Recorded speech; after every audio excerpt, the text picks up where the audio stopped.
Hi hello and welcome back to my channel மேனாஸ் life style. எல்லோரும் எப்படி இருக்கீங்க? நாங்கள் எல்லாருமே ரொம்ப நல்லா இருக்கோம். நம்ம சேனலை சப்ஸ்கிரைப் பண்ணியிருக்க எல்லா சப்ஸ்கிரைபர்ஸ்க்குமே என்னோட மனமார்ந்த நன்றிகள். இப்போ தான் என்னோடய வீடியோவை நீங்கள் ஃபஸ்ட் டைம் பார்க்குறீங்கன்னா இந்த வீடியோ ஃபுல்லாக பார்த்துட்டு பிடிச்சிருந்துச்சுன்னா மட்டுமே சப்ஸ்கிரைப் பண்ணுறதுக்கு கன்சிடர் பண்ணுங்கள்.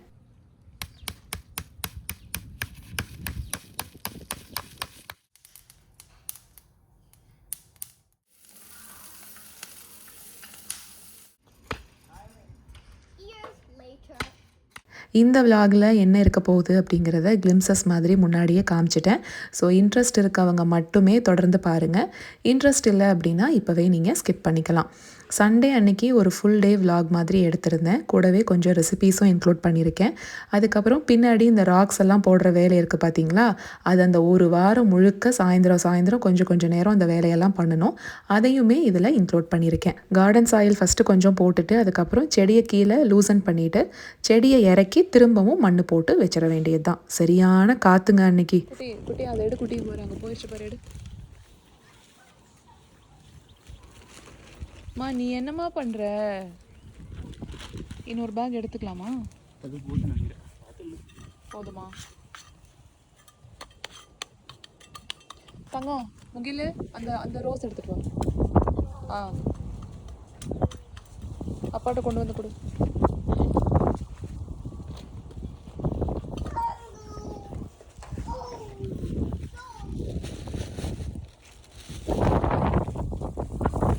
பறக்குதுமா.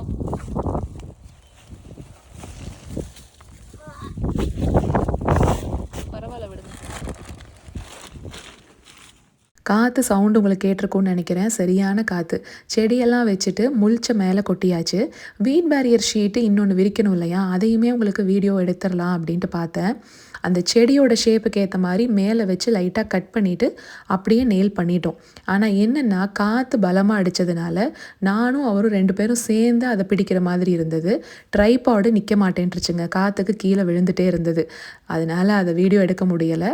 ஒன்றும் இல்லை, மேலே அந்த செடி ஷேப்புக்கு ஏற்ற மாதிரி கட் பண்ணி அப்படியே நெயில் பண்ணிட்டோம். இந்த வேலையை ஞாயிற்றுக்கிழமைக்கு முன்னாடியே பண்ணி வச்சுருந்தோம். இது ஞாயிற்றுக்கிழமை காலையில் கொஞ்சம் லேட்டாக எந்திரிச்சு வந்தோம். முகிலுக்கு அன்றைக்கி தமிழ் ஸ்கூலும் லீவு, அதனால் ரொம்ப ரிலாக்ஸிங்காக தான் இருந்தது அன்றைக்கி. வெளியில் கொஞ்சம் நேரம் உட்காந்து பேசிகிட்டு இருந்தோம். கரெக்டாக ரிக்கு வந்தார். முந்தின நாள் அடித்த காற்றுக்கு இங்கே கம்பி பாருங்கள், அது கட்டாக இருந்தது. சரி, அதை சரி பண்ணிடலாம் அப்படின்ட்டு நானும் அவரும் பேசிகிட்டு இருந்தோம். ரிக்கு என்ன சொன்னாருன்னா, மரமுமே பார்த்திங்கன்னா உங்களுக்கு லைட்டாக சாஞ்சிருக்கு, அது மேலே கொஞ்சம் நேராகவே வச்சுருவோம், குச்சி ஏதாவது இருக்கா சப்போர்ட்டுக்குன்னாரு. நல்ல வேலை கராஜில் ஒரு ராடு இருந்தது, ஆனால் கீழே ரவுண்டாக இருக்கவும் அதை கட் பண்ணிட்டு வரேன் அப்படின்னு அவரே எடுத்துகிட்டு போனார்.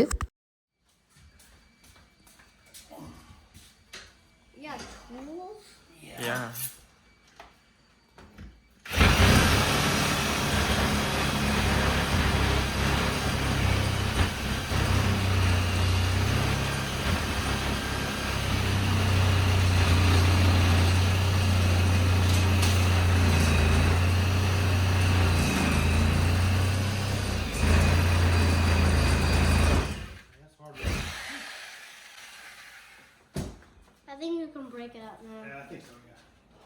I think you're right.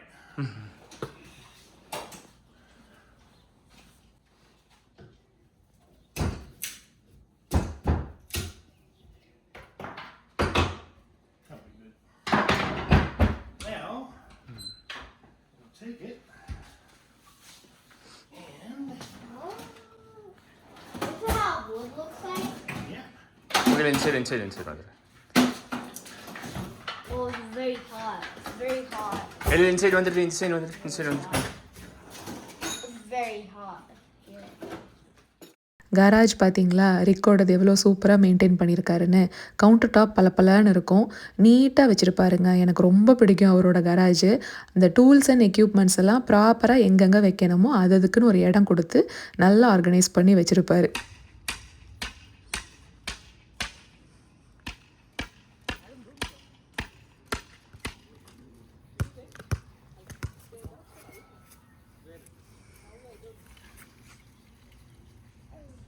I think after it grows like a bigger chunk, I think you have to cut it after it grows a bigger chunk. விட்டால் நாள் பூரா உட்காந்து முகிலும் ரிக்கும் பேசிக்கிட்டே இருப்பாங்க. 2 பேரும் பேசுகிறத நம்ம வேடிக்கை பார்த்துட்டு உட்காந்துருக்கலாம். அந்தளவுக்கு சுவாரஸ்யமாக இருக்கும். அவர் ரசிப்பார் அவன் பேசுகிறத வேடிக்கை பார்த்துக்கிட்டு. எத்தனை கேள்வி கேட்டாலும் அதுக்கு சளைக்காமல் பதில் கொடுத்துக்கிட்டேவும் இருப்பார். கீழே இந்த கிளைகள் இருக்குது பாருங்கள், சின்ன சின்ன பிரான்ச்சஸ் மாதிரி, அதெல்லாம் எப்போவுமே ட்ரிம் பண்ணி விட்டுருங்க. அப்போ தான் மேலே மரம் கரெக்டாக ஸ்ட்ரெயிட்டாக போய்கிட்டே இருக்கும் அப்படின்னாரு. அதனால தான் பின்னாடி இருக்கிற ஒரு மரத்துக்கு கூட நான் கட் பண்ணி விட்டுருந்துருப்பேன். அன்றைக்கி வெளியில் தான் ரொம்ப நேரம் இருந்தோமா, சமைக்கிறக்கே லேட் ஆயிடுச்சுங்க. மட்டன் சிக்கன்லாம் காலையிலேயே போய் எடுத்துகிட்டு வந்து வச்சுட்டாரு. அதுக்கப்புறம் தான் நாங்கள் வெளியில் கொஞ்சம் நேரம் இருந்தோம். இன்னொரு நெய்பர் இருக்காங்க இல்லையா, அவங்களும் வந்திருந்தாங்க. ஸோ பேசிக்கிட்டு டைம் போனதே தெரியலை. அதுக்கப்புறமா தான் வந்து மட்டனை ஃபஸ்ட்டு ப்ரெஷர் குக்கரில் வேக வச்சுட்டேன். ஒரு 8 விசில் விட்டுருவாங்க. மஞ்சத்தூள், உப்பு, இஞ்சி பூண்டு பேஸ்ட்டு போட்டு 8 விசில் விட்டு இறக்கி வச்சுருக்கேன். சின்ன வெங்காயம் ஒரு 1.5 பேக்கெட் அளவுக்கு நான் போட்டிருக்கேன். இங்கே இந்தியன் ஸ்டோரில் கிடைக்கும் பாருங்கள். நல்லா கோல்டன் ப்ரௌனாக வதக்கினதுக்கு அப்புறமா கறிவேப்பிலை போட்டு கடைசியாக தான் கறி மசால் பவுடர் 2 ஸ்பூன் போடணும். போட்ட உடனே லைட்டாக சாட்டே பண்ணி ஆஃப் பண்ணிடலாம்.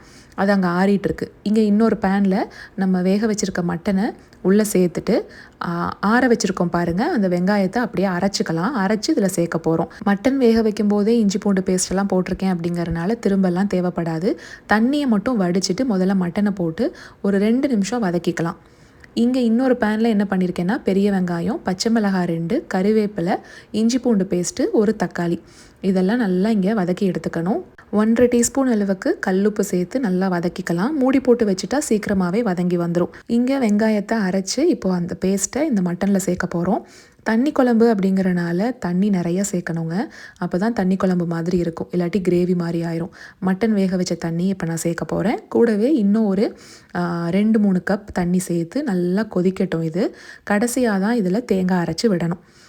இப்போ பாருங்கள், இங்கே இந்த தக்காளி வந்து நல்லா வதங்கிருச்சு. 2 டேபிள் ஸ்பூன் அளவுக்கு மல்லிப்பொடி, தனியா பொடி மட்டும்தான் சேர்க்குறேன். நல்லா பார்த்தீங்கன்னா நான் மிளகாத்தூள் சேர்க்கவே இல்லை. பச்சை மிளகா காரம் மட்டும்தான் இப்போதைக்கு இருக்குது.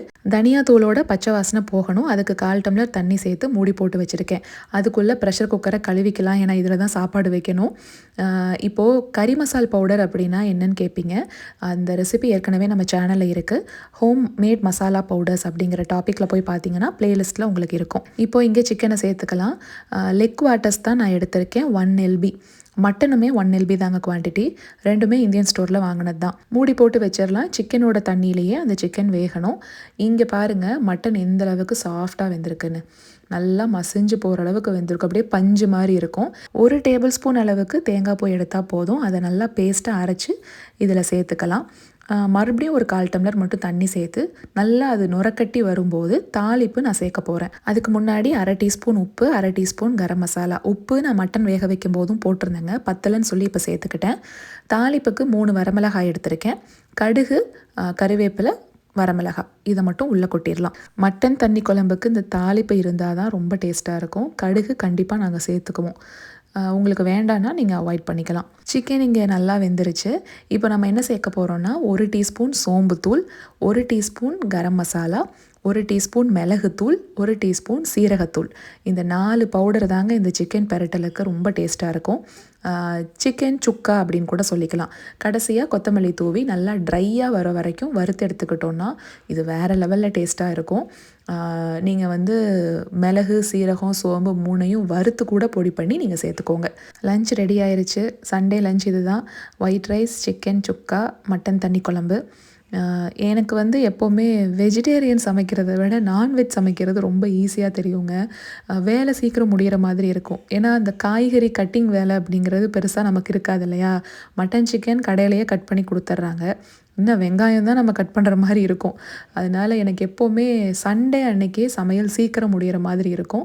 முகில் மட்டும் ஏன் ஸ்பூனில் சாப்பிட்டுக்கிட்டு இருக்கான்னு ஒரு சிலர் கண்டிப்பாக நோட்டீஸ் பண்ணி சொல்லுவீங்க. அவனுக்கு கையில் கொஞ்சம் அடிபட்டிருந்தது. அதாவது இந்த சிசரில் கிராஃப்ட் ஒர்க் பண்ணிக்கிட்டு இருந்தான், கட் பண்ணிக்கிட்டான் ரைட் ஹேண்டில். அந்த ஒரு விரலில் லைட்டாக காயமாயிருச்சு. காரசாரமாக சாப்பிட்ற அன்றைக்கி அந்த விரல் எரியும் பார்த்திங்களா, அதனால அவன் ஸ்பூனில் சாப்பிட்டுக்கிட்டு இருக்கான். இந்த சால்ட் அண்ட் பெப்பர் ஷேக்கர் வாங்கியிருந்தேங்க. இந்த முட்டை ஆம்லெட்லாம் போடுற அன்னைக்கு நான் ஈஸியாக அந்த உப்பு போட்டு வச்சுருக்க ஜாடி எடுத்து பக்கத்தில் வச்சுக்குவேன். மிளகுத்தூள் போட்டிருக்க ஒரு கண்ணாடி பாட்டில் வச்சுருக்கேன், அதையும் பக்கத்தில் எடுத்து வச்சு டக்குன்னு நான் செஞ்சுருவேன். இவர் தான் இப்போ டெய்லியும் ஆம்லெட் போட்டுட்ருக்காரு. பசங்களுக்கும் அவருக்கும் அவரே போட்டு கொடுத்துருவாரு. அதில் என்னென்னா, இவங்க ஒரு வேலை செய்கிறது கிச்சனுக்கு வர்றாங்கன்னா அது எவ்வளோ சௌகரியம் எதிர்பார்க்குறாங்கன்னு பாருங்கள். இந்த சால்ட் அண்ட் பெப்பர் ஷேக்கர் மாதிரி இருந்ததுன்னா எனக்கு அது ஈஸியாக இருக்கும் இப்போ ஆம்லெட் போடுறதுக்கு. அந்த மூடியை ஓப்பன் பண்ணி அந்த மிளகுத்தூளை ஸ்பூனில் எடுத்து பரப்புறதுக்கு எனக்கு வரமாட்டேங்குது. இந்த ஷேக்கர் மாதிரி இருந்துச்சுன்னா அது நல்லாயிருக்கும் அப்படின்னு நான் பெப்பர் மில் மாதிரி ஒன்று வச்சுருக்கேன். அது வேண்டான்னு சொல்லிட்டாரு. இந்த ஷேக்கரை நீ ஆர்டர் பண்ணுறியா இல்லை நானாக எதையாவது பார்த்து ஆர்டர் பண்ணிக்குவேன் அப்படின்னு சொல்லிக்கிட்டே இருந்தாருன்னு அதை ஆர்டர் பண்ணியிருந்தேன். அது புதுசாக இருக்கிறத கழுவாமல் நம்ம யூஸ் பண்ண முடியாது. அதை கழுவி வெயில் அடிச்சிட்ருக்கேன்னு காய வச்சுருக்கேன். அதனால் இன்றைக்கி நைட்டு அதை ஃபில் பண்ணி கொடுக்கணும். மதியம் எல்லோரும் சாப்பிட்டது போக இவ்வளோ தான் குழம்பு மிச்சம் இருக்குது. இதையுமே நைட்டு தோசைக்கோ இட்லிக்கோ தொட்டு சாப்பிட்டோன்னா நைட்டே காலி ஆயிரும். அதனால் அடுத்த நாளைக்கு ஸ்டோர் பண்ணுற வேலை அப்படிங்கிறது எனக்கு இருக்காது. ஏன்னா ஒரு சிலர் கேட்டிருந்தீங்க, நான்வெஜ்லாம் இவ்வளோ குழம்பு வைக்கிறீங்களே அது எப்படி அடுத்த நாளைக்கு ஸ்டோர் பண்ணி யூஸ் பண்ணுவீங்களா அப்படின்னு. எனக்கு மோஸ்ட்டாக அன்றைக்கே முடிஞ்சிருங்க. அவருக்கு தண்ணி குழம்புனா ரொம்ப பிடிக்கும். அது மட்டும் இல்லாமல் வீட்டில் பசங்களும் சரி நாங்களும் சரி குழம்பு நிறையா தொட்டு தான் சாப்பிடுவோம். இந்த லைட்டாக பட்டும் படாமல் தொட்டு சாப்பிட்றதெல்லாம் இருக்காது. நிறையா குழம்பு நிறையா சட்னி செலவழியும். அதனால் எனக்கு ஸ்டோர் பண்ணுற வேலை இருக்காதுங்க பெருசாக. இன்னும் எழில்குட்டிக்கு ஃபுல்லாக பாட்டி ட்ரைனிங் பண்ணலை. ஒரு பார்ஷியலாக பண்ணியிருக்கேன்னு வச்சுக்கோங்களேன். அது கொஞ்சம் நேரம் யூஸ் பண்ணுவான், கொஞ்சம் நேரம் போட மாட்டான் அப்படிங்கிற மாதிரி. ஆனால் இந்த சம்மர் ஹாலிடேஸ் வருது பாருங்கள், அந்த கேப்பை யூஸ் பண்ணி பாட்டி ட்ரைனிங் பண்ணிடலாம் அப்படின்ட்டு இருக்கேன். இனி எப்படி ஒத்துழைக்க போகிறான் அப்படின்னு எனக்கு தெரில. பட் ஏதாவது டிப்ஸ் நான் ஃபாலோ பண்ணேன்னா கண்டிப்பாக நான் வீடியோவில் ஷேர் பண்ணுறேன். அப்படியே சாப்பிட்டுட்டு மதியம் இருந்த சின்ன சின்ன வேலையெல்லாம் முடிச்சுட்டு தான் மீல் பிளான் உட்காந்து எழுதிட்டுருந்தேன். இந்த ஸ்நாக் அப்படின்னு போட்டிருக்கேன் பாருங்கள், அது வந்து முகிலோட லஞ்ச் பாக்ஸ்க்கு கொடுத்து விடுற ரெசிபி.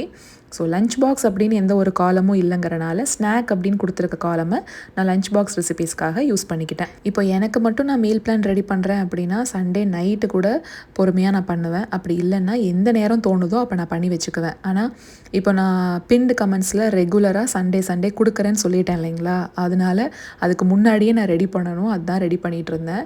இந்த டைம்லையே நான் முடிஞ்சால் ஷார்ட்ஸ் எடிட் பண்ணுறது அந்த வேலையும் நான் பார்ப்பேன். அப்படி இல்லைன்னா மொத்தமாகவே டின்னர் வேலையெல்லாம் முடிச்சுட்டு ஷார்ட்ஸ் எல்லாம் எடிட் பண்ணுற வேலை இருக்கும். சண்டே பொதுவாக கொஞ்சம் பிஸியாக தாங்க போகும். அன்றைக்கி செய்ய வேண்டிய வேலையும் நான் பெண்டிங் நிறையா வச்சுருந்தேன். ஃப்ளாக் சீட்ஸ் இட்லி பொடி, நிலக்கடலை வறுத்து வைக்கிறது, அதுக்கப்புறமா அடுத்த நாள் மாவு அரைக்கணும். அதுக்கு முந்தின நாளே ஊற வைக்க வேண்டிய வேலை இருந்தது. அதனால் அதை எழுதி வச்சுட்டா வேலையை முடிச்சுட்டு போய் டிக் பண்ணுறப்ப எனக்கு ஒரு சாட்டிஸ்ஃபேக்ஷன் வரும். அப்பா ஆடா அந்த வேலையை முடிச்சிட்டோம் அப்படின்னு. அதுக்காகவே தான் எழுதி வைக்கிறது. இங்கே ஃப்ளாக் சீட்ஸ் இட்லி பொடி ரெசிபி பார்த்துடலாம். கப் மெஷர்மெண்ட் நீங்கள் பார்த்துக்கோங்க. 180 ml 3/4 கப் அப்படின்னு இருக்குது. 180 mlனா 180 கிராம் கணக்கு தாங்க.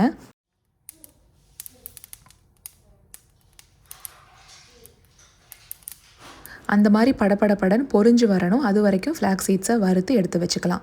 இப்போது இங்கே கடலைப்பருப்பு எடுத்திருக்கேன். 120 ml 1/2 கப் மெஷர்மெண்ட்டு. இதுவும் நல்லா பொன்னிறமாக வறுபடணும். அதுக்கப்புறம் இதையும் தனியாக எடுத்து வச்சுருங்க.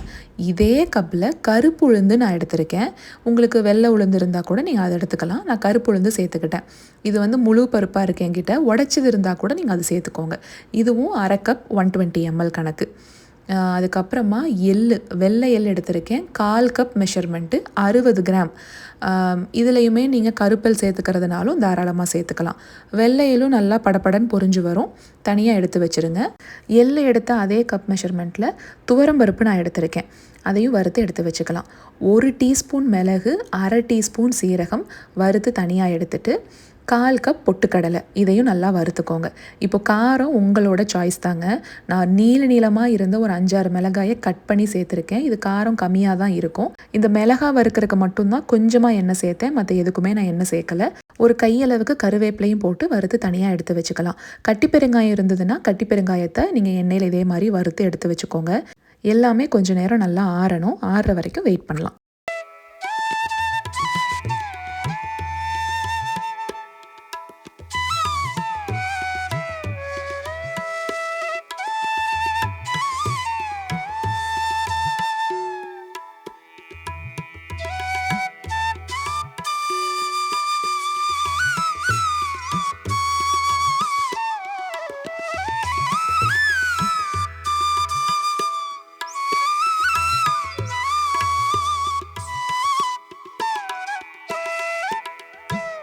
இங்கே நல்லா ஆறிடுச்சுங்க. மிக்சர் ஜாரில் முதல்ல ஃப்ளாக்ஸ் சீடை தவிர மற்ற எல்லாத்தையும் போட்டு நல்லா கொரகொரப்பாக அரைச்சிக்கிட்டேன்.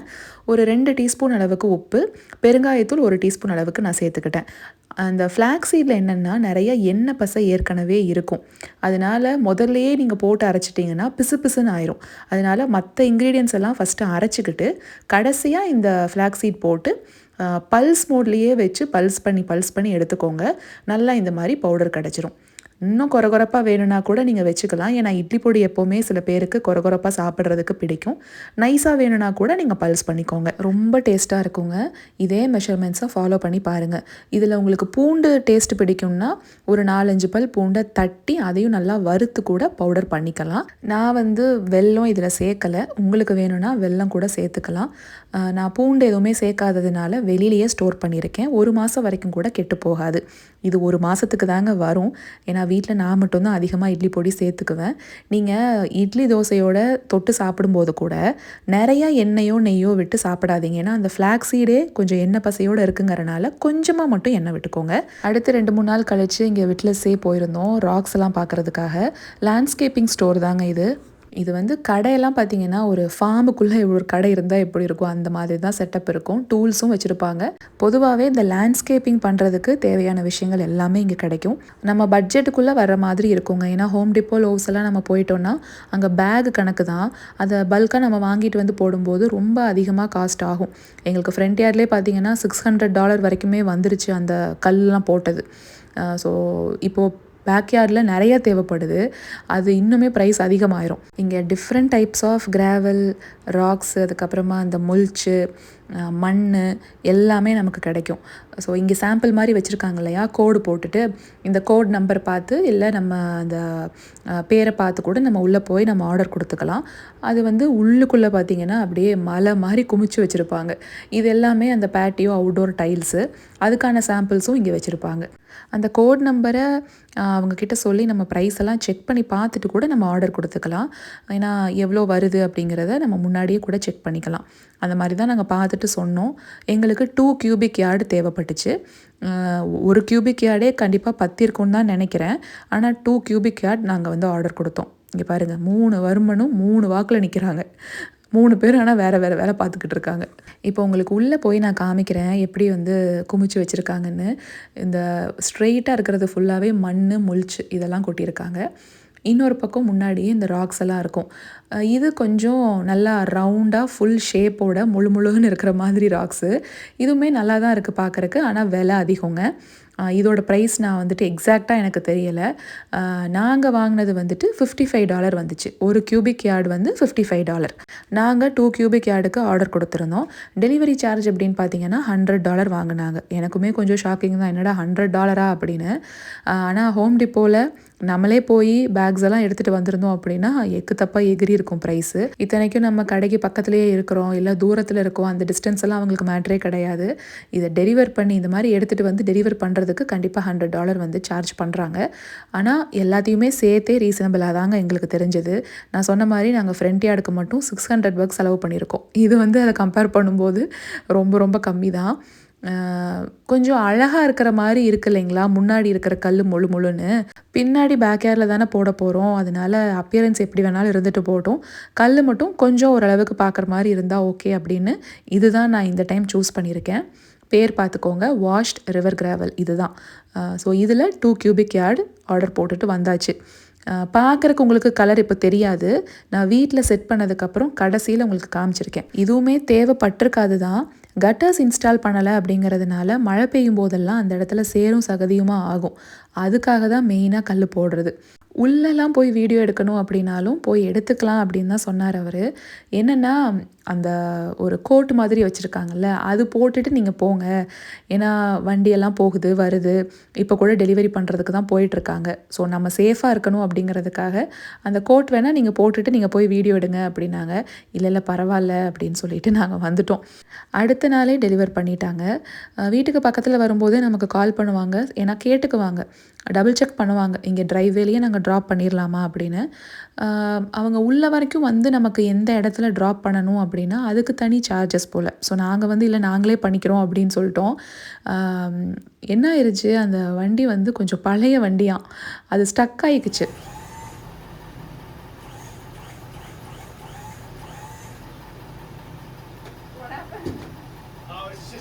hole. It does this sometimes. It's all right though.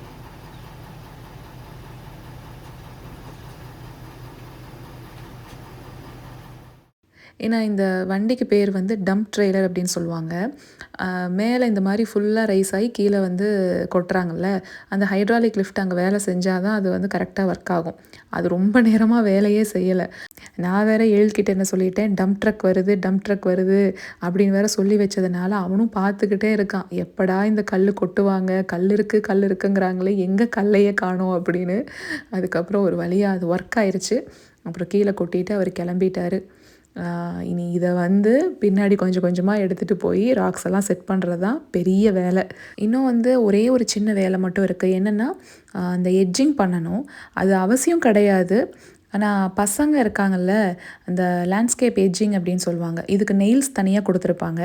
நம்ம ஷேப்புக்கு ஏற்ற மாதிரி கட் பண்ணிக்கலாம். அந்த வீட் பேரியர் ஷீட்டை ஒட்டியே இதை கரெக்டாக ஃபிக்ஸ் பண்ணி நெயில்ஸ் மாதிரி கொடுத்துருக்காங்க அவங்களே. அதை வந்து உள்ளே நம்ம சுத்தியில் வச்சு அடிச்சிட்டோன்னா கீழே இறங்கிரும். இதுக்குள்ளே நம்ம கல்லெல்லாம் கொட்டிக்கலாம். பசங்க இருக்கிறனால எனக்கு என்ன பிரச்சனைனா, அதை கொஞ்சம் கொஞ்சமாக தள்ளி வெளியிலேயே கொண்டு வந்துடுவானுங்க லானுக்கு. உள்ளேயே ஃபிக்ஸடாக இருக்கும் பாருங்கள். அந்த ரீசனுக்காக ப்ராப்பராக செட் பண்ணிக்கலான்னு தான் இந்த லேண்ட்ஸ்கேப் எட்ஜிங் வாங்கினோம். இது அமேசானில் தான் வாங்கினோம். அவர் அதை ஃபிக்ஸ் பண்ணுறதுக்குள்ளே நான் கடகடன்னு பர்த்டே விஷஸை சொல்லிடுறேன். நிலா குட்டி அவங்களுக்கு April 30th ஃபஸ்ட்டு பர்த்டே வருது. தமிழ் அன்பு அவங்களோட பொண்ணுக்கு birthday. Dharanish April 21st birthday. Sridevi Sundarraj அவங்களோட ஹஸ்பண்டுக்கு birthday. Ithanya Sri April 24th birthday. Ramesh Devaraj April 23rd அன்னைக்கு வெட்டிங் ஆனிவர்சரி. காருண்யா ஸ்ரீ என்னோட சின்ன மாமா பொண்ணு, அவளுக்குமே இந்த மாதம் பர்த்டே வந்துச்சு. ஸோ பிறந்த நாள் திருமண நாள் கொண்டாடுற அத்தனை பேருக்குமே என்னோட மனமார்ந்த வாழ்த்துக்களை நான் சொல்லிக்கிறேன். யாரையாவது மிஸ் பண்ணியிருந்தேன் அப்படின்னா தப்பாக எடுத்துக்காதீங்க. மென்ஷன் பண்ணுங்கள். அடுத்த லாங் வீடியோவில் கண்டிப்பாக நம்ம விஷஸ் சொல்லிடலாம். கழுவி வச்சுருந்த பாட்டிலில் உப்பு மிளகுத்தூள் ரீஃபில் பண்ணி வச்சுட்டேன். இது கண்ணாடி பாட்டில் தாங்க, பட் ஸ்டெயின்லெஸ் ஸ்டீல் ஃபினிஷில் இருக்கிறனால நமக்கு grip இருக்கும் பிடிச்சி யூஸ் பண்ணுறதுக்கு. அந்த ஹேண்டில் மாதிரி இருக்கு இல்லைங்களா, ரெண்டும் வைக்கிற அந்த ஹோல்டர், அந்த ஹோல்டர் வந்துட்டு பிளாஸ்டிக் தான். இந்த பாட்டில் ரெண்டும் கண்ணாடி பாட்டில். வீல் பேரோவில் கல்லெல்லாம் எடுத்து போட்டு சின்னவனும் அவரும் கொண்டு வந்து கொட்டிகிட்டு இருந்தாங்க. நானும் பெரியவனும் உட்காந்து கல்லெல்லாம் ப்ராப்பராக அடுக்கிட்டு இருந்தோம். இந்த கல் பார்க்குறதுக்கு அப்படியே ஒயிட் கலராக இருக்குது இல்லைங்களா, ஆனால் அது வெள்ளை கலரே இல்லை. ஏன்னா அவங்க கொட்டும் போதே சொல்லுவாங்க, இதில் நிறையா மண் குப்பை மேலே ஒரு பவுடர் மாதிரி இருக்கிறதெல்லாம் இருக்கும், நல்லா வாஷ் பண்ணிடுங்க அப்படின்னு சொல்லிட்டு தான் போவாங்க. அப்போ தான் நமக்கு அந்த ஒரிஜினல் கலரே என்னென்னு தெரியும். அதனால் எல்லாத்தையும் கம்ப்ளீட்டாக அடுக்கிட்டு அதுக்கப்புறம் வாஷ் பண்ணிட்டோம். 1 cubic yard ஃபுல்லாகவே இதுக்கு நாங்கள் யூஸ் பண்ணிட்டோங்க. இன்னும் கொஞ்சம் இருக்குது. அது வேறு ஒரு இடத்துல யூஸ் பண்ணுறதுக்காக நான் வச்சுருக்கேன். கண்டிப்பாக அதையுமே அப்கமிங் வீடியோஸில் நான் ஷேர் பண்ணுறேன். வெதர் ரிப்போர்ட் அன்றைக்கி செக் பண்ணி பார்த்தா அன்றைக்கி மழை பெய்யும் அப்படின்னு சொல்லி போட்டிருந்தது. நம்ம தேவையில்லாமல் எதுக்கு தண்ணி அடிச்சுட்டு எப்படியும் மழை வரப்போகுதில்ல அப்படின்ட்டு நான் அடிக்க வேண்டாம், நாளைக்கு பார்த்துக்கலான்னு. ஆனால் முகிலுக்கு, அம்மா அதை நான் கழுவி காட்டுறேங்கம்மா, ஏன்னா வீடியோவில் பார்த்துட்டு அவங்க ஒயிட் கலர்னு நினச்சிக்குவாங்கம்மா, நான் நல்லா வாஷ் பண்ணி காமிக்கிறேன் அப்படின்னு. அங்கே பாருங்கள், அந்த மண்ணை போட்டு தேய்ச்சி உங்களுக்கு காமிக்கிறானா.